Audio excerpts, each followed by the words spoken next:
We tend not to wonder too much what role made-up love stories have in our lives. Generally, we suppose they might just be entertainment.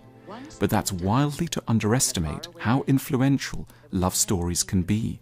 Arguably, part of the reason we find modern relationships so hard is that we've been exposed to extremely unhelpful stories that don't give us a correct map of love. What is it?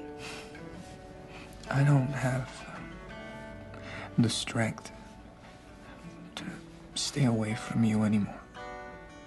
That leave us feeling in relationships that not only are we suffering, but that our suffering has no equivalent in the lives of other more or less sane people.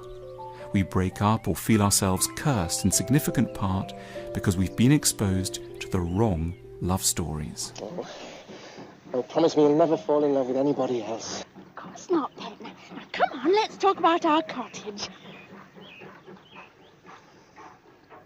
Yes, well, we'll have a lovely cottage down in Devon. Devon, yes. In the archetypal romantic love story, the drama hinges almost entirely on how a couple get together, and it ends as soon as they do.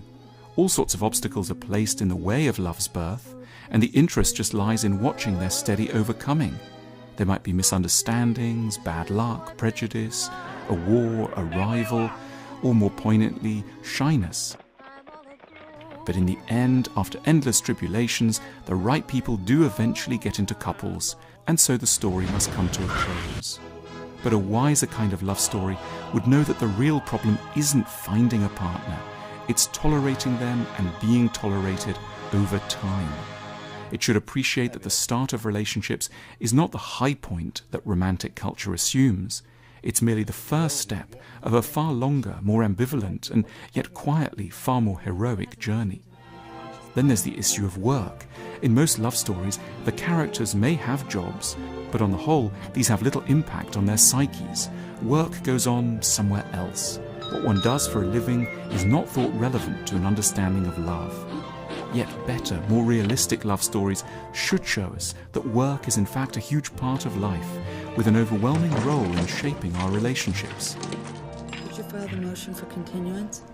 Peabody versus Henderson? It was sustained. Good.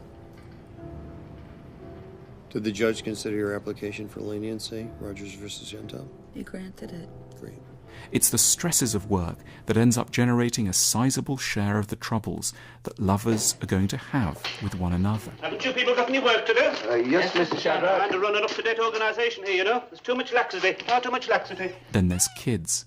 In romantic love stories, children are incidental, sweet symbols of mutual love, or naughty in an endearing way. They rarely cry, take up little time, and are generally wise and cute. Very sweet and fairly pretty. What of all the ridiculous... But ideally, our love stories would show us that relationships are fundamentally oriented towards the having and raising of children, and at the same time that children place a couple under near unbearable strains. They almost always kill the passion that made them possible. Walt, where the hell are you? Right here. Why are you cursing it? Does it concern you that your daughter has just run away from home?